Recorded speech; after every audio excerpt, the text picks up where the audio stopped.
Bonjour à toutes et tous. Jean, nous sommes ravis de vous accueillir aujourd'hui. Vous êtes pour l'instant 20, voilà, une petite trentaine de participants. Il nous reste une centaine d'inscrits qui vont, j'imagine, se loguer dans les minutes qui suivent. On va profiter de ces quelques minutes pour se présenter, vous expliquer ce que l'on va faire, quel va être notre rôle et comment vous allez pouvoir interagir avec nous. J'ai le plaisir de co-animer cette heure de présentation du Conseil en évolution professionnelle avec Anne Flao, qui est consultante à Lille. Je lui laisse le soin de confirmer cette présentation. Bonjour Eric, bonjour à tous. Je suis Anne Flao et en effet, je suis consultante en développement professionnel sur le site APEC de Lille, dans les Hauts-de-France. Et je suis amenée effectivement en tant que référente CEP à intervenir auprès des entreprises et auprès des cadres pour les accompagner ou accompagner les salariés dans l'évolution professionnelle, la reconversion et tous les sujets effectivement de questionnement autour de la carrière. Voilà. Merci Anne. Moi, Éric Picot, consultant en relations entreprises, en charge des services aux entreprises sur une partie de la région francilienne. Et on a plaisir aujourd'hui d'être avec vous pour cette petite heure. Je vous donne tout de suite le mode de fonctionnement qui va être le nôtre. Vos micros sont coupés. On est désolé de cette organisation. Par contre, vous avez à votre disposition le chat pour pouvoir interagir, nous saluer. Peut-être que certains l'ont déjà fait. Posez vos différentes questions tout au long de notre présentation. Anne sera là pour lire chacune de vos réactions. Je vais vous poser aussi des questions, histoire que ça ne soit pas que descendant. Anne pourra prendre connaissance de vos réponses, m'interpeller, entrecouper mon propos, de sorte que ce soit le plus réactif possible. On est ensemble dans le cadre des semaines de l'évolution professionnelle du 9 au 20 octobre, organisées avec l'ensemble des partenaires France Compétences et puis les acteurs principaux du Conseil en évolution professionnelle. L'idée de cette semaine de l'évolution professionnelle, c'est de bien évidemment présenter le CEP, mais aussi de présenter finalement les atouts, les avantages, les intérêts de l'usage de ce dispositif, à la fois côté cadre, mais aussi côté entreprise. Et c'est bien évidemment l'heure qui nous tient ensemble. C'est indiqué, vous posez vos questions, vos réactions, non pas dans questions, mais dans le chat. Ce sera plus facile pour nous de n'avoir qu'un seul fil de conversation à surveiller.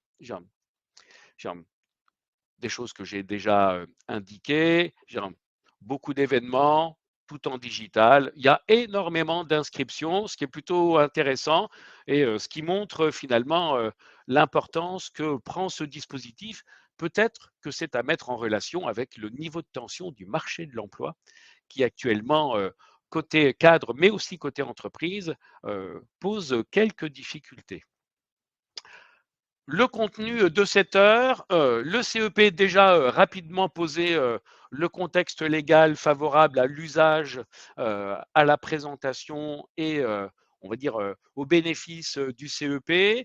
On évoquera l'outil central, notamment qui mobilise cette démarche, c'est l'entretien professionnel, les conditions de réussite, côté personne pour optimiser le recours au CEP, mais bien évidemment parler de vous en tant qu'entreprise pour voir bien comment vous pouvez faciliter ce recours au conseil en évolution professionnelle, son contenu, ses objectifs, comment on peut le promouvoir auprès de ses collaborateurs, quels bénéfices, côté entreprise, vous pouvez en avoir, et puis le parcours CEP, comment on le mobilise et ce qu'il y a à l'intérieur. Ça va? Pour l'instant, tout va bien? Anne, pas de réaction, pas de commentaires?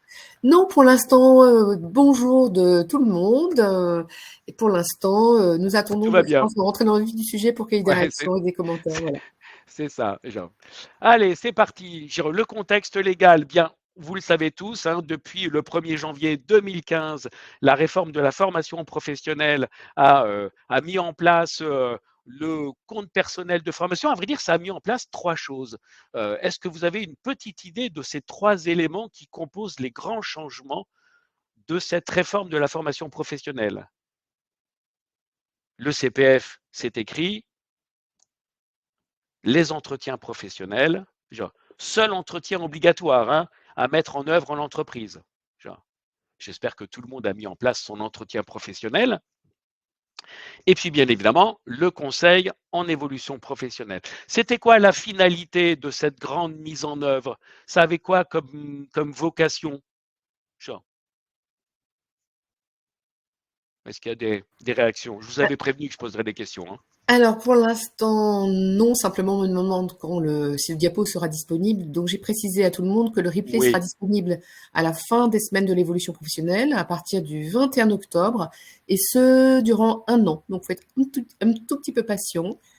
et Mais donc pour l'instant, il n'y n'hésitez a pas pas de à poser vos questions. Ouais. N'hésitez pas à poser les questions, puisque avec vos questions, il y aura des réponses qui feront bien évidemment partie intégrante du replay. Genre, alors pourquoi il y a eu cette réforme de la formation professionnelle? Eh bien, les deux grands motifs sont l'adaptation de l'usage de la formation à l'évolution de la nécessité de la consommation de la formation et du développement des compétences, à savoir le maintien de l'employabilité. Le marché du travail, les demandes de compétences bougent rapidement, plus rapidement finalement que l'ancien dispositif de formation ne permettait d'y répondre. Donc, il fallait rendre plus accessible, plus facile l'usage de la formation sous toutes ses formes et en faciliter finalement sa mobilisation, d'où le compte personnel de formation. Et le grand élément complémentaire, c'était faire en sorte que chacun d'entre nous, nous soyons acteurs de quoi? Acteurs du maintien de petite idée? Je pense qu'on attend beaucoup que tu nous racontes, que tu nous dises. Alors, acteur du maintien de son employabilité. Vous avez déjà entendu ce terme. L'employabilité, c'est finalement faire en sorte que ce que je sois capable de faire, ce que je sois capable de proposer dans un environnement professionnel corresponde aux attentes des entreprises. Et plus cet écart est faible, plus mon employabilité est forte, plus cet écart est important, plus mon employabilité est de fait faible. Et bien évidemment, chacun d'entre nous, maintenant, nous sommes aussi acteurs du maintien de l'employabilité. Vous, en tant qu'employeur, en tant qu'entreprise, vous avez cette contribution nécessaire. D'ailleurs, vous avez fait le constat, hein, votre plan de formation est devenu un plan de développement des compétences. Et ce changement a permis de passer d'une conception de la formation en salle, en face à face, durant quelques jours, à une acception plus globale, plus générale de la formation, avec le tutorat, le mentorat, la FEST, voilà, plein de dispositifs qui font que il y a plein de manières de se former, y compris proposées par l'entreprise, mais aussi mobilisables par soi. Ça va? Écoute, pour l'instant, je n'ai pas de réaction. De Donc, réaction, j'ai proposé en fait aux personnes qui sont là de venir témoigner aussi de ce qu'elles avaient pu mettre en bien place dans sûr. l'entreprise. J'ai quand même Natacha qui vient de réagir et qui me dit, lorsqu'on parle du maintien de l'employabilité, est-ce qu'on parle seulement des formations métiers ou aussi des formations de développement personnel? Alors, en fonction de votre métier, il peut être utile que vous ayez effectivement un élargissement de vos soft skills. Euh, de manière un peu classique, en management, ce que vous mobilisez, ce n'est pas nécessairement des compétences techniques, même s'il peut y en avoir, mais c'est surtout des soft skills. Et dans le développement personnel, il peut y avoir du développement de vos soft skills. Donc, bien évidemment, ça peut en faire partie. Aujourd'hui, vous le savez, hein, les soft skills sont plutôt des points d'attention plus centraux qu'elles ne l'étaient auparavant, et on porte un peu moins d'attention aux compétences techniques qui sont plus facilement, on va dire, en acquisition au travers d'observation métier, de mise en situation, autre chose. Voilà, je n'ai pas d'autres questions pour l'instant, donc on peut avancer. Super, merci. Je vous avais prévenu, hein, l'interaction sera de mise. Alors, l'entretien professionnel est bien évidemment un outil central. C'est un véritable outil de management de votre côté. Sachez que dans l'entretien professionnel, mis à part le fait qu'il soit obligatoire à réaliser à minima tous les 2 ans avec un bilan tous les 3 ans, dans le cœur de métier, le cœur d'activité de l'entretien professionnel, c'est se centrer sur les projets internes ou externes de vos collaborateurs. Et bien évidemment, durant cet entretien professionnel, vous avez quelques obligations, genre, notamment celle de parler du conseil en évolution professionnelle, celle de présenter l'usage, le bon usage du compte personnel de formation, et puis d'aborder aussi des sujets un peu complémentaires que sont le bilan de compétences, la validation des acquis de l'expérience et le projet de transition professionnelle. Ça vous parle, ça, projet de transition professionnelle? Ça s'appelait comment auparavant, vous savez? Alors, je n'ai pas encore de De réponse, réponse? mais Jessica est en train. Ah, le CIF, oui. Jessica, Voilà. Sylvie, Florence, oui, tout le monde. Super, tout le monde. Vous êtes pile poil bien au fait. Donc, le congé individuel de formation qui était auparavant mobilisable très très fréquemment par les fonds gestifs qui sont devenus transition professionnelle. Maintenant, les organismes transition pro sont toujours les grands utilisateurs du projet de transition professionnelle. Les règles ont quasiment pas changé. Projet de transition professionnelle équivaut au CIF dans ces grandes acceptions. Et puis, le plan de développement des compétences, bien évidemment, s'intéresser aux projets, aux souhaits professionnels internes ou externes de vos collaborateurs va vous permettre de recueillir des informations qui vont vous amener à élaborer un plan de développement des compétences ajusté. Derrière ce sujet, si je fais juste une petite aparté, aujourd'hui, vous avez certainement fait le constat d'une fragilité d'engagement de vos collaborateurs, voire d'un peu plus de démission que d'ordinaire. On n'est pas dans une grande démission comme nos amis transatlantiques ont pu rencontrer, mais on voit bien qu'il y a plus de fragilité dans l'engagement, plus de démission, et que si vous ne mettez pas en œuvre dans votre plan de développement des compétences des stratégies de réponse aux souhaits d'évolution de vos collaborateurs, eh bien, ils mobiliseront tout seuls comme des grands leur CPF, eh bien, pour peut-être aller voir ailleurs si les projets proposés par d'autres ne sont pas meilleurs que ceux que vous allez vous-même proposer. Donc, globalement, la fidélisation de vos collaborateurs passe par l'outil managérial entretien professionnel, l'analyse des besoins, des problématiques, des projets des personnes pour une construction pour partie du plan de développement des compétences, puisqu'il est finalement fabriqué en deux grands thèmes, faire en sorte que vos collaborateurs soient plus efficaces sur le poste qu'ils occupent actuellement, mais aussi contribuer au maintien de l'employabilité de vos collaborateurs. Pas de questions? Alors non, une réaction d'Aurélie à la question que je pose justement, et vous, dans vos pratiques de conduite de l'entretien pro, est-ce que vous parlez ou est-ce que vos managers évoquent le CEP ou sinon est-ce qu'il y a certains freins que vous avez identifiés? Aurélie nous dit que de son côté, chaque début d'année, elle transmet un document avec tous les accès formation, le plan, le CPF, la VE, le bilan de compétences, le CEP. Bravo. Voilà, donc Aurélie complète. Et vous adressez effectivement également un document sur le fonctionnement, c'est ça, du CEP, si ma lecture est bonne. Voilà, donc j'attends peut-être, si j'ai d'autres réactions, Ok, super, je tu reviens vers n'hésites toi. pas. Bien.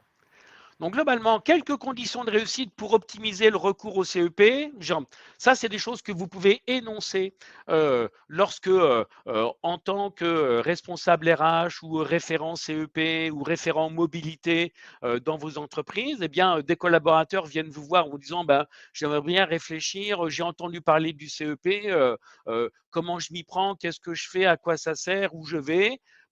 Globalement, pour aussi faire en sorte que votre collaborateur vous sollicite sur peut-être mobiliser un CEP, il faut que vous ayez, vous, de votre côté en tant qu'entreprise, un projet clair, affiché.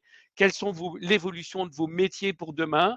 Quelles sont l'évolution ou vos attentes de compétences souhaitées pour demain ou après-demain?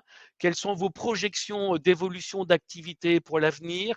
Comment vous allez évoluer dans vos changements sectoriels, dans vos changements produits, dans vos changements d'outils? Plus vous allez donner de la visibilité à vos collaborateurs, plus ils vont pouvoir se projeter à l'intérieur de ces attendus d'outils, de méthodologies, de compétences, de projections métiers, pour ensuite se dire, ben, ça potentiellement à moyen terme, ça peut m'intéresser, j'aurais envie d'y participer, d'y contribuer. Vous avez décidé de fonctionner plus en mode projet, vous avez décidé de faire évoluer vos pratiques managériales pour aller vers plus de collaboration, de co-fonctionnement, de co-intelligence.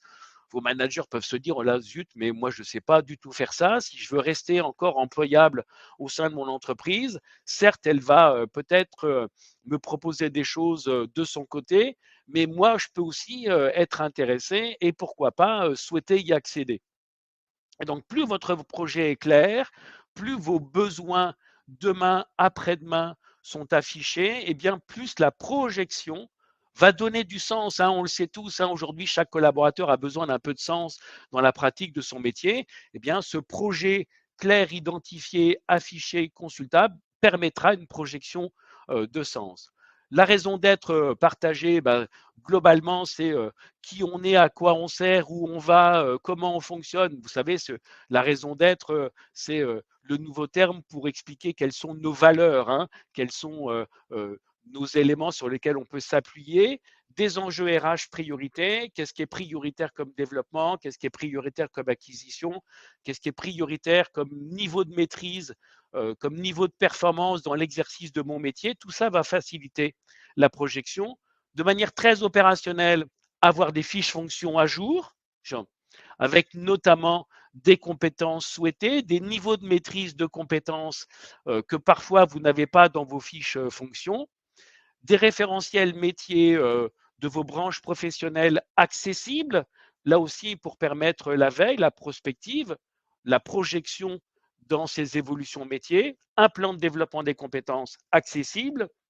clair, consultable facilement, et pourquoi pas avoir un référent formation ou en tout cas une personne en charge pour répondre à l'ensemble des questions que ce plan de développement des compétences peut susciter, et puis des guides pour préparer et pour accompagner la bonne conduite des entretiens professionnels, pourquoi pas la formation des managers pour aborder le sujet du conseil en évolution professionnelle, qui n'est pas généralement le cœur de connaissance des managers opérationnels.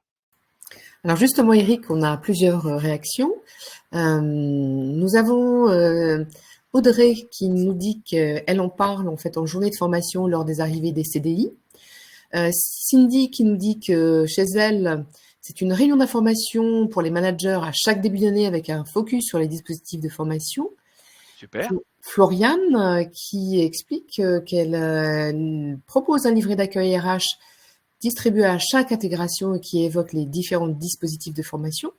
Donc, effectivement, il faut qu'on fasse la nuance entre dispositifs de formation et CEP, puisque le CEP est un levier à l'utilisation des dispositifs de formation. Ça, c'est important bien de le préciser. Et moi, je concluais en disant que le CEP doit à minima être présenté à 2 moments clés de la vie des collaborateurs, au moment de leur intégration et au cours de l'entretien pro. Et alors Audrey nous indique, elle fait un bilan mensuel en CSE. Alors, ok, super. Peut-être que Audrey, si vous voulez bien préciser quel type de bilan vous faites en CSE, est-ce que c'est un bilan sur les départs en formation, sur la mobilisation du CEP ou les deux? Voilà, on attend vos précisions si vous en avez. Et voilà bien évidemment, ouais, super, merci Anne. C'est un beau relais sur finalement le conseil en évolution professionnelle, c'est quoi, ça sert à quoi? Merci de ce relais.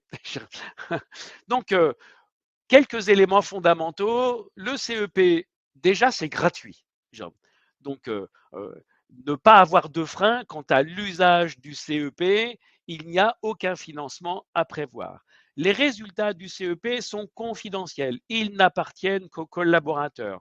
Je prends juste un cas de figure, un collaborateur vient vous voir pour dire j'aimerais bien faire un conseil en évolution professionnelle pour voir si je peux devenir manager. Vous l'aidez à mobiliser ce CEP, vous savez qu'il est fait par l'APEC, et puis vous aimeriez bien qu'éventuellement l'APEC prenne contact avec vous pour vous donner les résultats du CEP. Ça ne sera pas bien évidemment possible. L'APEC ne restituera, en tout cas ne travaillera conjointement qu'avec le bénéficiaire du conseil en évolution professionnelle, et c'est le bénéficiaire du conseil en évolution professionnelle qui aura le choix de venir vous présenter ou pas les résultats de son conseil en évolution professionnelle. C'est neutre, ça ne prend part ni pour l'un, ni pour l'autre, ni pour le marché, ni pour le candidat. Il y a cette dimension de neutralité. Ça veut dire quoi? Ça veut dire concrètement que ça n'est pas vous, en tant que partie prenante de l'entreprise, qui pouvez réaliser ce conseil en évolution professionnelle. Vous allez pouvoir être un soutien à l'orientation, vous allez pouvoir être, on va dire, facilitant pour une bonne compréhension de votre palette métier. Vous allez pouvoir peut-être mettre à disposition des référents métiers pour que vos collaborateurs puissent, s'ils le souhaitent, faire des enquêtes métiers. Voilà, vous allez pouvoir être facilitant, mais vous n'allez pas pouvoir être l'acteur majeur de la conduite du conseil en évolution professionnelle. L'enjeu, c'est que ce soit facilement accessible. Je vous montrerai comment identifier votre opérateur fléché CEP. Et puis, c'est impartial. J'ai évoqué le sens de cette action. Ça sert à plein de choses, le CEP, et comme le disait Anne, ça sert aussi à bien choisir une action de formation. Hein, j'ai en tête une évolution professionnelle. Maintenant, pour accéder à cette évolution professionnelle, j'ai analysé qu'il me manquait quelques éléments de connaissance, de savoir, de savoir-faire, de savoir-être. Et comment je fais pour trouver la bonne formation? Eh bien, bien évidemment, se former, activer son CPF, choisir sa formation est un des outils du CEP. Évoluer à mi-parcours, on rencontre tous cette situation, hein, le petit coup le moment où on fait un bilan de ce que l'on a fait jusqu'à ses 40, 50 ans, parfois ça arrive plus tôt, et qu'est-ce qu'on aimerait faire, donner plus de sens demain, changer de voie, se réorienter, valoriser ses atouts. Un collaborateur souhaite préparer une mobilité interne et a besoin d'un conseil en évolution professionnelle pour faire un petit point de ce qu'il a réalisé, ce qu'il a fait, là où il est bon, là où il devrait progresser, et peut-être que devrait-il faire pour progresser. L'évolution en interne, je viens d'en parler, et une reconversion qui est à peu près équivalent à un changement de voie. Les bénéfices, évidemment, vous l'avez compris, les bénéfices sont au service des deux entités. On va commencer par les salariés pour finir par vos avantages à vous. Bien, c'est un rendez-vous privilégié avec le manager, c'est bien évidemment l'entretien professionnel pour faire un point sur ses missions, sur son parcours professionnel, sur les compétences qu'il a acquises, sur celles qu'il a développées, pour se projeter dans l'entreprise, pour envisager une évolution souhaitée, pour trouver des parcours de formation qu'il a suivis, qui lui manquent, qui lui seraient utiles pour réduire l'écart de performance entre ce qu'il est capable de faire et ce qu'il projette de faire demain. Et bien évidemment, l'EP, il a aussi pour fonction de favoriser un dialogue, un partage, un échange entre le salarié et l'entreprise. Pour l'entreprise, bien évidemment, c'est l'occasion durant l'entretien professionnel d'évoquer votre stratégie, vos besoins, vos évolutions, vos projections d'avenir, identifier les compétences par rapport à ces projections que le collaborateur détient, éventuellement lui demander de travailler, de préparer celles qui lui semblent manquer, pour accéder à ces nouveaux métiers. Est-ce qu'il a envie d'y accéder? Est-ce qu'il a pour projet d'y accéder? Ça va vous permettre de construire votre GEPP. C'est clair pour tout le monde, l'acronyme GEPP? Ça s'appelait comment auparavant? Alors, pour l'instant, je n'ai pas de réaction, mais GPEC nous dit Voilà. Clara, donc c'est ça. C'est ça. Gestion prévisionnelle des emplois et des compétences, la fameuse usine à gaz. Et aujourd'hui, c'est la gestion des emplois et des parcours professionnels, qui a une acception plus globale. Dans les grandes lignes, ça y ressemble beaucoup, mais ça va vous permettre notamment de travailler les passerelles de compétences entre les évolutions métiers, les parcours professionnels qu'un collaborateur pourrait avoir au sein de votre organisation. Et ça va permettre à chacun de pouvoir projeter sa navigation, genre personnelle et professionnelle, au sein de votre entité. L'avantage, ce moment de l'EP vous sert à préparer votre plan de développement des compétences en levier de compétitivité, en action de formation. La finalité aujourd'hui, elle est nette, hein, c'est fidéliser, conserver des salariés qui vont faire preuve d'engagement durable, genre, au sein de votre organisation, et bien évidemment de l'identification de talents à venir, genre, au cours de ce moment où vous allez évoquer les souhaits professionnels de vos collaborateurs.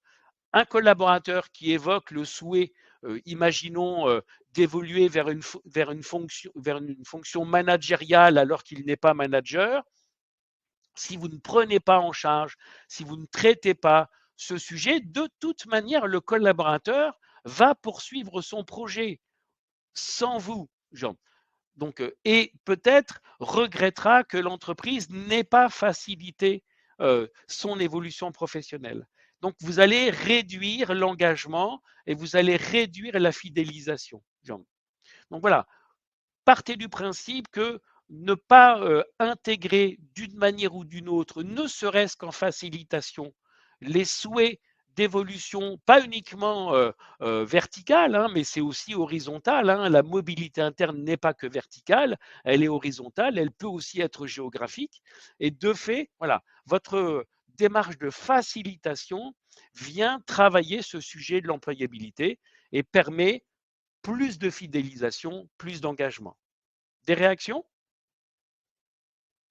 Alors justement, non, pas pour l'instant, mais j'étais justement en train de mettre en place une question pour que chacun ou ceux qui souhaitent partagent des expériences en termes de recours au CEP par l'un ou plusieurs de leurs salariés. Donc, je pense qu'on peut poursuivre et puis je te proposerai de partager des expériences qui ont été déposées. Ok, super. Finalement, on va assez vite. C'est peut-être moi qui parle un peu vite. Si je parle trop vite, n'hésitez pas à interagir, à réagir en demandant de répéter, d'expliciter. Pas d'inquiétude. Hein, Jean. Ok, Jean. Alors, Jean, c'est pour qui le conseil en évolution professionnelle? Eh bien, c'est pour les actifs. C'est tous les actifs, pas les salariés. Hein, genre, parce que quand on est demandeur d'emploi inscrit à Pôle emploi, on est entre guillemets salarié de Pôle emploi, mais on est indemnisé de Pôle emploi, mais on a encore droit au conseil en évolution professionnelle. Donc, globalement, ce sont tous les actifs euh, du secteur privé, tous les salariés du secteur privé, quel que soit leur statut, les travailleurs indépendants, les non accompagnés, mais aussi toutes les personnes qui souhaitent, on va dire, conserver leur opérateur régional lorsqu'ils changent de statut en cours d'accompagnement. Globalement, c'est voilà. Ce que ça veut simplement dire, c'est que c'est toujours le salarié qui choisit son opérateur. Et comment on fait pour choisir son opérateur? Eh bien, il y a des opérateurs que l'on dit fléchés. Il y a des opérateurs qui sont un peu préemptés en fonction de leur domaine de compétences, en fonction de leur expertise, euh, soit métier, soit activité, soit niveau, soit secteur. Donc, on, comme c'est moi qui parle, comme c'est l'APEC qui parle, on va commencer par nous. L'APEC est l'opérateur conseil en évolution professionnelle fléché pour les cadres. L'opérateur CEP fléché lorsqu'on est inscrit à Pôle emploi, eh bien c'est Pôle emploi. Lorsqu'on est jeune et qu'on a moins de 26 ans, l'opérateur fléché, ce sont les missions locales. Lorsqu'on est en situation de handicap, l'opérateur fléché, c'est Cap emploi. Et puis, en fonction de chaque région, eh bien, quand on est un salarié standard, non cadre, du secteur privé ou travailleur indépendant, eh bien, on a un opérateur qui est un peu différent en fonction des régions et je vais vous expliquer comment on l'identifie. Maintenant, prenons un cas de figure un peu particulier. Je suis cadre, inscrit à Pôle emploi et nouvellement en situation de handicap parce qu'un accident de la vie a engendré cette situation de handicap. Je choisis comment mon opérateur CEP? Et c'est une question. Alors, nous attendons les réponses, en effet. Donc, je t'interpellerai dès qu'elles arrivent. Alors, je vais patienter un peu parce que si je donne la réponse tout de suite, ça va couper court à votre élan syntaxique. Alors, Marie nous dit, on choisit celui qu'on veut, avec un petit Alors smiley. effectivement, on choisit celui qu'on veut. Et dans le on choisit celui qu'on veut, ce qui peut être intéressant, c'est de choisir en fonction des priorités qui vous questionnent dans le cas de figure que j'ai évoqué. Peut-être que là, dans le cas de figure que j'évoque, ma nouvelle situation de handicap m'amène à m'interroger sur quel métier je peux faire avec ce nouveau handicap. Et bien évidemment, c'est le Cap emploi qui est le plus compétent sur le sujet. On imagine, je fais mon CPE avec Cap emploi et j'identifie 5-6 métiers qui sont finalement accessibles avec mon handicap. Et maintenant, je m'interroge sur quel est le marché, quelles sont les compétences attendues sur ces métiers, finalement, quel est l'état des attendus des entreprises, quels sont les niveaux de rémunération. Et avoir des réponses à toutes ces questions me permettrait de peut-être prioriser les métiers auxquels je souhaiterais accéder. Et là, l'opérateur CEP qui est le plus compétent pour répondre à ces questions, c'est l'APEC. J'interroge l'APEC et j'identifie 2 métiers qui sont accessibles, mais bien évidemment, il manque des petits bouts de savoir-faire, de savoir-être, et j'identifie 2-3 formations. Et avec l'APEC, je regarde, je travaille ces formations et il manque un peu de sous. Parce que la formation coûte 9 000 € et je ne sais pas bien, avec mes 4 700 € de CEP, je ne sais pas bien comment faire.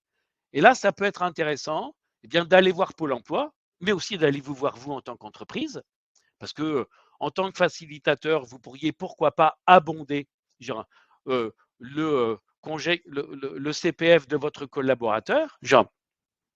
Mais je peux aussi aller attraper Pôle emploi pour dire voilà mon projet, voilà mon besoin, qu'est-ce que vous pouvez faire pour m'aider à financer mon parcours de formation souhaité, en tout cas qui correspond à mon projet. Et on voit bien qu'on peut comme ça articuler les conseils en évolution professionnelle pour progresser dans le cœur de l'objet, c'est l'accroissement de votre capacité à intégrer le marché du travail. La seule contrainte, c'est que vous ne pouvez pas faire les 3 en même temps. Il faudra les faire les uns derrière les autres. Pas d'autres questions ni directions pour l'instant. Tout va bien.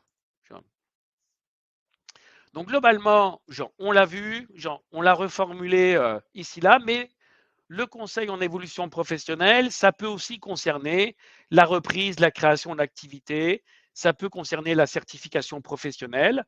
Vous pourriez avoir besoin à un moment donné de, pourquoi pas, conseiller, soutenir, faciliter l'obtention d'une certification professionnelle, parfois avec une forme de cofinancement, CPF, plan de développement des compétences, abondement et pas abonnement, abondement du compte personnel de formation. Tout ça dans une démarche de facilitation d'usage, d'articulation, du maintien de l'employabilité avec l'outil conseil en évolution professionnelle.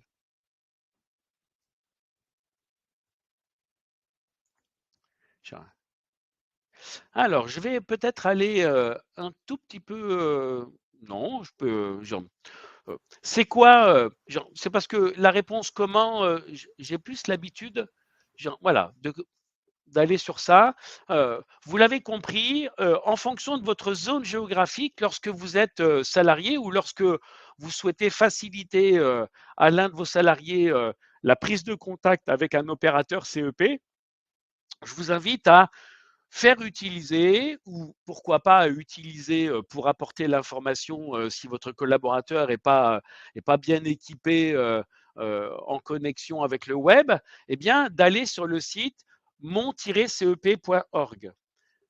Sur ce site, vous allez avoir une page d'accueil où vous allez indiquer la situation prédominante, je suis cadre, je suis salarié, je suis travailleur indépendant, je suis en situation de handicap, je suis jeune, moins de 26 ans, etc.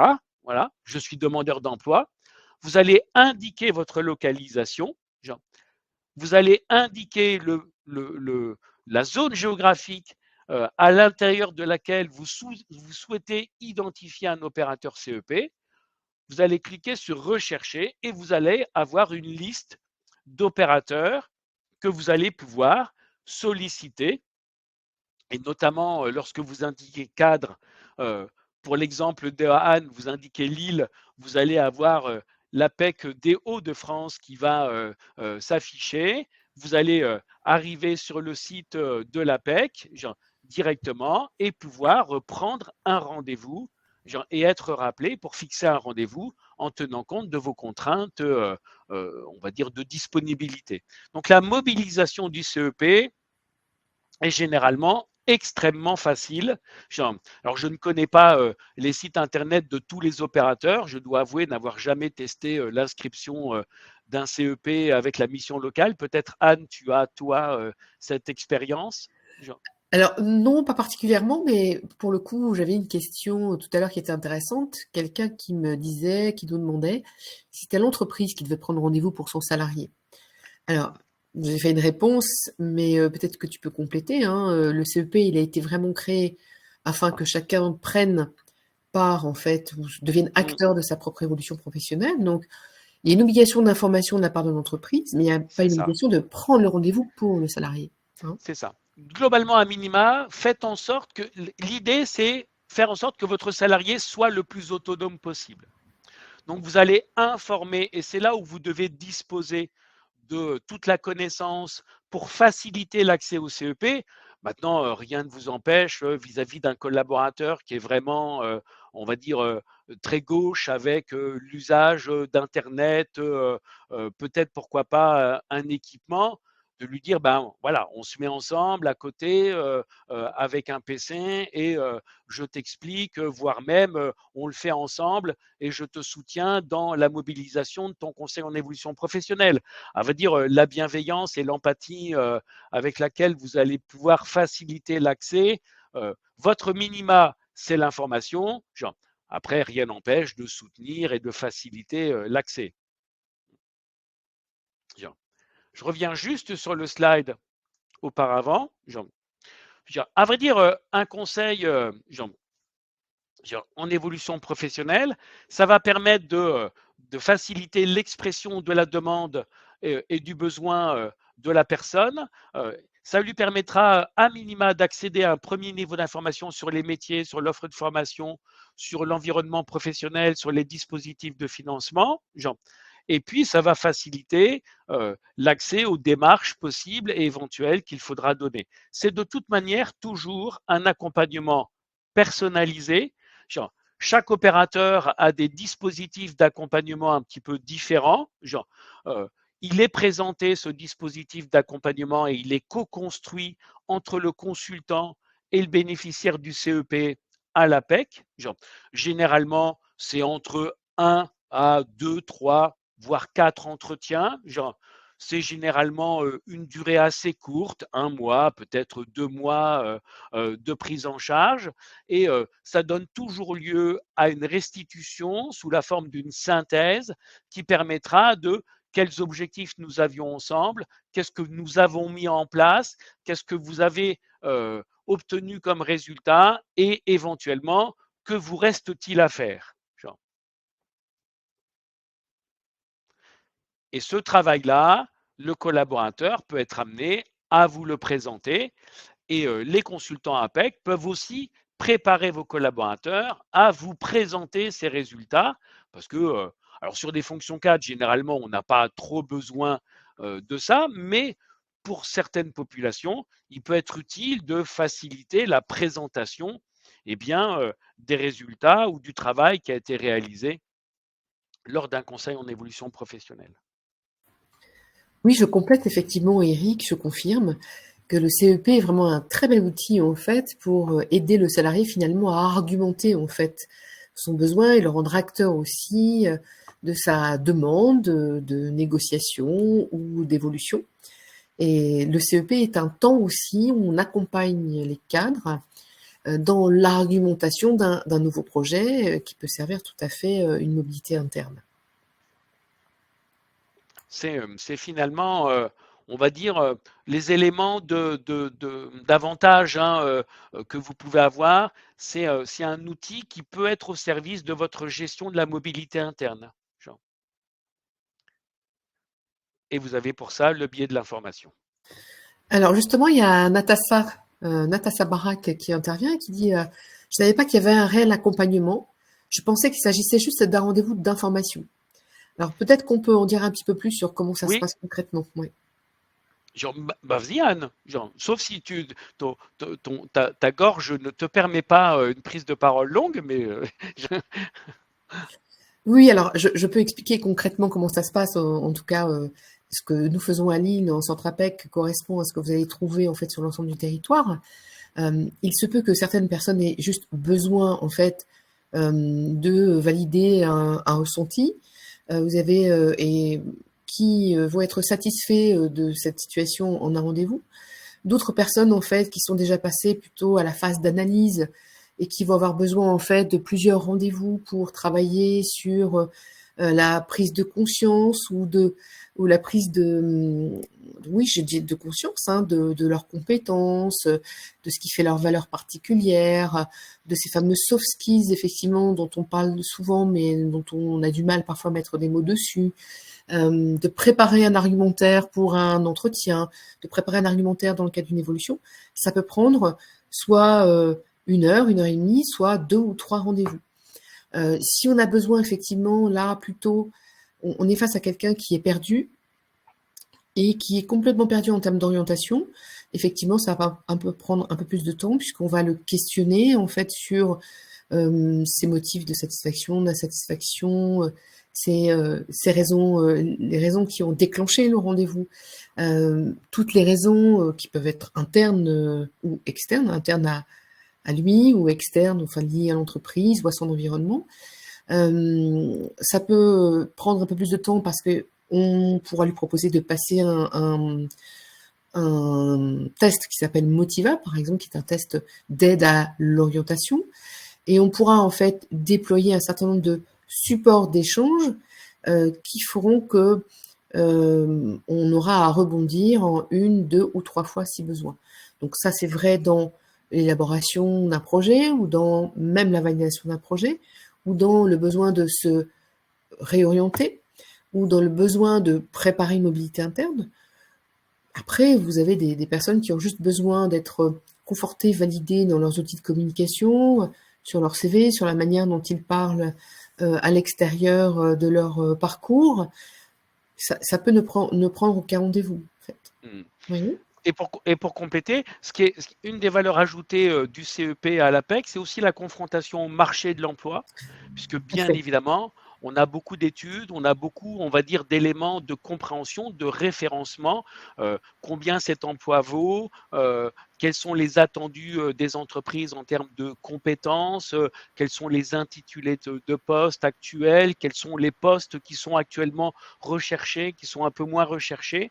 Et cette confrontation au marché pour faire un projet professionnel réaliste et réalisable est particulièrement voilà, bien fait et bien construit à l'APEC. Alors, Oui. une fois qu'on vous a dit tout ça, juste pour rebondir, Anne, vous pourriez vous demander quelle différence il y a entre un CEP et un bilan de compétences. Alors, je laisse 20 secondes de réflexion. Alors, pendant que vous réfléchissez pour répondre, nous, on peut peut-être répondre à 2 questions qui se sont posées là. Natassa demande en fait si, je suppose, à l'APEC, les salariés sont suivis par le même conseiller tout au long. Tout au long d'un seul et unique CEP, oui. Genre, entre plusieurs CEP, non. Genre, tout au long de son parcours professionnel, non. Genre. À vrai dire, il y a un avantage à avoir comme ça des angles de vue. Les outils sont toujours les mêmes, les consultants ont toujours les mêmes messages. On est tous consultants APEC et on a tous le même support, on va dire, de conseils métiers. Maintenant, avoir des observations, avoir des angles de demande de travail, avoir, on va dire, une approche différente en fonction des consultants est une valeur ajoutée. Et on a une question importante, Eric, aussi, de Soumia, qui nous dit: à partir de combien de temps de travail au sein d'une société avons-nous un CEP, 2 ans, point d'interrogation. Si je change de structure, mon compte CEP est conservé ou on redémarre à zéro? Donc je pense qu'il faudra peut-être préciser, il y a une confusion entre CPF et CEP, je crois. Oui, Jean. Alors, le CPF, le compte personnel de formation, vous avez, je l'imagine, toutes et tous ouvert sur moncompteformation.gouv.fr votre compte formation, ne serait-ce que pour voir combien d'euros vous aviez à votre disposition sur votre compte personnel de formation. Et le CPF ne permet, entre guillemets, que de choisir, que de trouver une formation ajustée à votre besoin, qui aura été travaillé avec le conseil en évolution professionnelle. Et une fois qu'on a choisi, qu'on a trouvé cette formation, eh bien de la financer en tout ou partie avec les euros que vous avez en cumul sur votre compte personnel de formation. Donc le CPF ne sert qu'à choisir, identifier et financer une action de formation. Vous ne pouvez financer une formation avec le CPF qu'avec les formations que vous trouvez sur le site du CPF. Vous avez trouvé une super formation avec l'organisme de formation qui vous propose 4 heures de formation sur la construction des tableaux croisés dynamiques sur Excel. Vous trouvez ça super.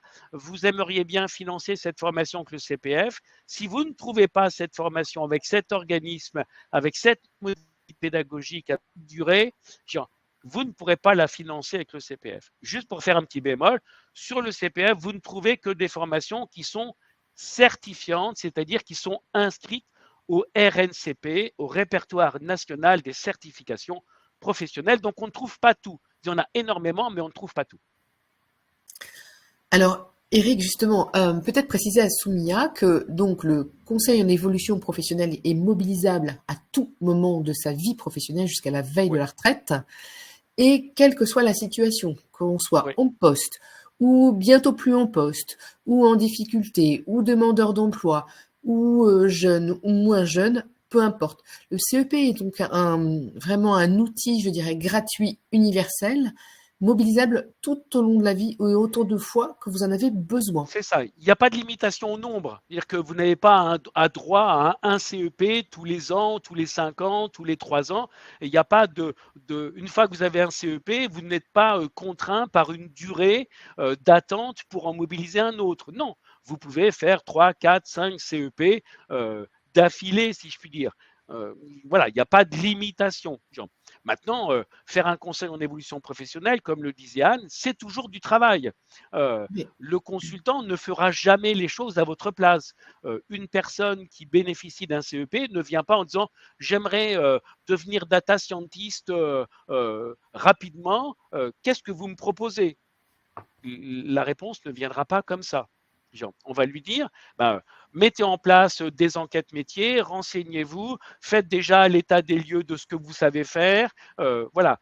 Et on va faire travailler la personne. Et parfois, le travail, ça peut être de quelques heures à 10, 15, 20 heures de travail.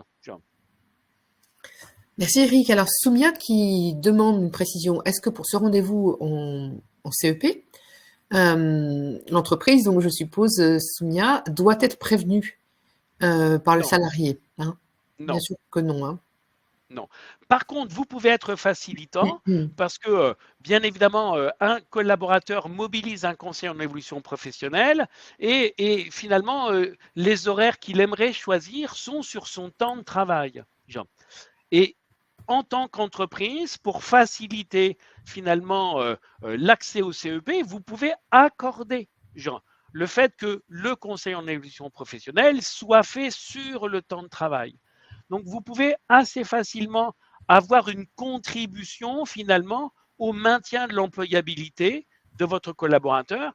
Ça va créer bien évidemment un sentiment vis-à-vis du collaborateur, voilà, l'entreprise me soutient, m'aide, m'accompagne, même si c'est un geste en termes de quantité de rémunération, mais voilà, vous avez aussi des actions volontaristes pour être en soutien, en facilitation.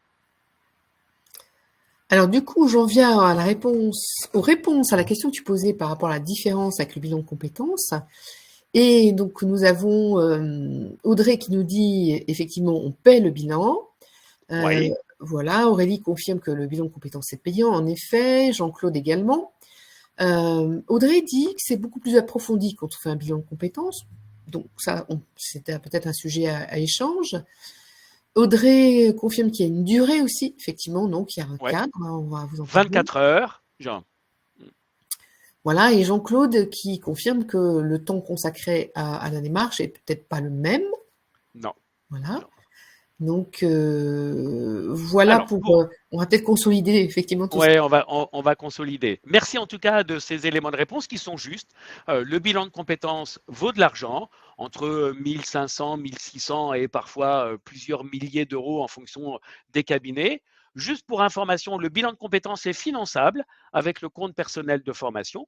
Genre, maintenant, la réaction à avoir, c'est avant de dépenser un peu d'argent de votre CPF, faites toujours un conseil en évolution professionnelle. Tout le travail que vous ferez durant un CEP, de toute manière, ne sera pas perdu et sera réutilisable pour un travail plus approfondi. Et vous avez éventuellement raison, mais le bilan de compétences va de toute manière travailler un projet professionnel plan A, genre un projet professionnel plan B, des fois un projet professionnel plan C, genre on ne sait jamais, genre, va donner lieu à une synthèse, 24 heures, souvent 17 heures de face à face, entre 4 et 5 ou 6 entretiens, sur une durée généralement de 2 ou 3 mois, avec une démarche effectivement de travail importante, de travail important, ou une démarche importante, oui, genre, confiée aux bénéficiaires du bilan de compétences. Donc,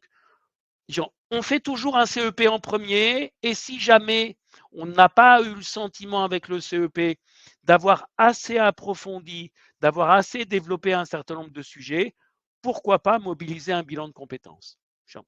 Anne, tu souhaites compléter? Non, non, je te rejoins aussi et j'ajouterais par rapport aux questions que j'ai eues hier, effectivement, dans un autre webinaire, des personnes nous disaient, ou parfois des entreprises nous demandent, auriez-vous une liste de cabinets à nous fournir? Alors, effectivement, vous savez que dans le cadre de notre ADN de neutralité ne nous permet pas en fait de vous conseiller tel ou tel cabinet dans telle ou telle région parce qu'il serait meilleur qu'un autre. En fait, il peut être bon uniquement par rapport en fait à ce que votre salarié ou vous-même en fait avez trouvé comme réponse. C'est-à-dire que ce que l'on conseille dans le choix du cabinet, c'est d'en rencontrer 2 ou 3 ou 4 et de comparer les outils qui sont proposés, de comparer la méthode qui est envisagée, de comparer aussi le contact, la nature aussi de l'écoute que vous avez reçue dans ces rendez-vous pour faire votre choix. Donc le choix se fait vraiment en fonction de la personnalité et de l'offre proposée par le cabinet. Et donc, à aucun moment, je pense qu'il faut rester sur un conseil de qui que ce soit. Et donc, nous, effectivement, on ne pourra pas en fournir. Mais des listes de À vrai cabinets, vous dire, en trouvez sur le web. Hein. on va vous conseiller sur comment bien choisir un cabinet C'est ça. prestataire d'un bilan de compétences. Ouais, Et on va vous exactement. apporter la méthodologie Oui, qui vous permettra d'avoir une grille de décision pour choisir le c'est bon ça. cabinet au regard de la problématique qui est la vôtre, problématique qui bien évidemment recouvre celle qu'on a pu voir avec le conseil en évolution professionnelle, mais vous pouvez parfois avoir des demandes un peu spécifiques. Il nous reste 6 minutes avant la clôture Manu Militari, puisque ça se clôt automatiquement genre, à 1 heure de réalisation. Il vous reste 6 minutes pour poser vos ultimes questions. Jean, Alors, nous n'avons pas de questions pour l'instant. Est-ce que, alors, Marie est en train de nous poser une question. Donc, moi, je voulais peut-être vous la poser à l'oral parce que je n'ai pas eu de réaction par rapport à ça. Est-ce que vous ou vos salariés avez déjà eu recours au CEP, à l'APEC Et si c'était le cas, votre témoignage nous intéresse. Voilà, n'hésitez pas. Anne en profite pour faire un audit qualité. Exactement. Alors, Elodie qui nous demande si il est possible d'accéder au replay. Oui, donc Oui, je le redis à l'ensemble de nos participants. Ce webinaire est enregistré. Le replay sera disponible à l'issue de la semaine de l'évolution professionnelle, enfin dès 2 semaines. Il sera disponible à partir du 21 octobre et ce pendant une durée d'1 an. Alors, Audrey qui témoigne en fait d'avoir fait un bilan de compétences directement. Je rejoins tout à fait Eric dans le fait qu'avant de déclencher de dépenser, on va dire, votre CPF pour financer un bilan, venez d'abord rencontrer un conseiller en évolution professionnelle et envisager ensuite, pourquoi pas, de mobiliser le bilan si vous en avez besoin. Mais il est fort probable, il est fort à parier que le temps que vous allez passer à votre conseiller en évolution professionnelle vous permettra de répondre aux questions que vous vous posez. c'est quand même dommage. Aujourd'hui, la valeur du CPF plafonnée à 5 000 euros ne permet pas facilement d'acheter toutes les formations auxquelles on pourrait avoir besoin. Et donc, amputer votre CPF de 1 500, 1 600 euros sans avoir enclenché la démarche CEP Oui. qui répond généralement à 80-90% des problématiques que vous évoquez, hein, il y a souvent les questions que vous posez sont des questions auxquelles on est extrêmement habitué et pour lesquelles on a, on va dire, une pratique qui est vraiment plus que récurrente.